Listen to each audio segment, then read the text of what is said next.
Did I win $1 million? I'm so sorry I couldn't find this place. My brain is just fried. Yeah, I thought you'd been here before, yeah.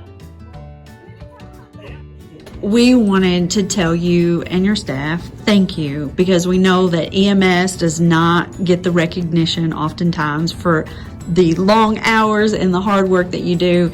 And you know, we've had this patient tracking for a long time, but no one has actually used it. And so, you know, we don't want disasters to happen, but it was nice. It felt like you proved to us that it could be a useful tool. Oh, definitely. And so we wanted you to know how much we appreciated that, because you didn't have to do it when you were evacuating. Yeah. You had a lot of other things you could have been doing too. So we wanted you to know that we really appreciated Well, it. it all just worked out because they called us. I live in Clay County. So they called us, actually called the ambulance service to come help them. So I just went as well. And, you know, me and Ravel started talking, and we thought, well, hey, we just done this the other day in a scenario. Let's try this. And we done it, and it worked out really good, I think.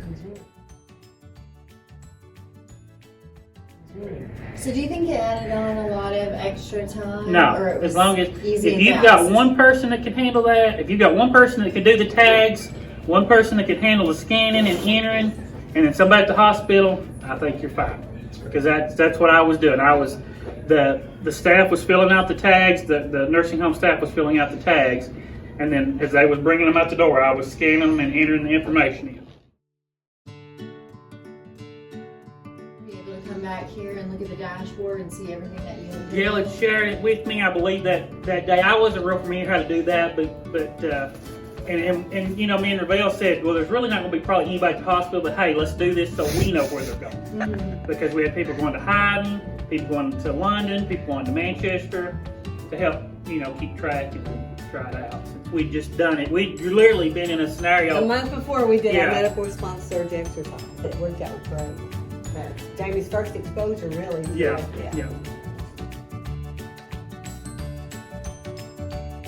Suggestions for improvements? No, I think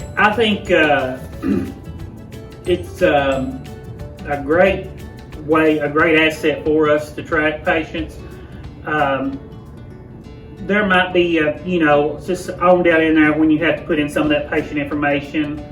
I can't even remember the field, right? If you hadn't asked me, I could probably told you. But there's one or two fields, and we even seen that in when we was doing our drill with it, that might have been some scenario or some fields that we really didn't need in an emergency situation that was kind of required.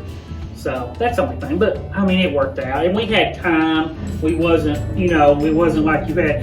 Now I don't know how it's going to work in a critical situation because we had time here. You know, we had time to find out what, you know, what was going on with the patients, and these were non-critical patients just being moved from one facility to the other. Now, when it comes to 10 people that burn up an explosion, I don't know how it's going to work. You know, it could be forgotten about, and that's the only thing that scares me, because it is such a good program to be able to use, that I hope we have the resources that if we ever have that, to use it, because I've experienced that. I worked the disaster down in Corbin, the plant when it blew up down there, and then we just had the write on paper tags, but you walk into a room about this size, and all you see is people burnt from head to toe. It's just, the room is kind of smoldering, and you don't think about stuff like that. You know, you're just like, oh my God, what have I got into here? So. This event, it wasn't that big of a burden to do it, is really great to hear, because I think a lot of times when we really push for patient tracking to start pre-hospital, giving our hospitals a heads up and advance notice on what's coming their way, the fact that we push that, it can sometimes be difficult to get our EMS agencies on board with it, adding something to the workload that they're already having to do in the incident. So to hear that it wasn't a heavy burden. No, not at all, not at all. And I've even offered, as Gail can say, I've offered, where I am on the board with the coalition, I would go, I reached out to Manchester Hospital and told them if they ever needed me to come help them do anything over there. If they was getting just somebody to intake, to help them out, whatever that I could do, because I live over there. I'm over here every day, so. And they were watching the dashboard during all this. Yeah. That's how we would see when we were at patient 70 or patient 85, and we got close to having them all. Yeah. Gary Ball had called, and we got a new password updated. We were using it. It was really, really good to be able to look on that administrative dashboard and see what was happening. Yeah. No patient left behind. Know before you go.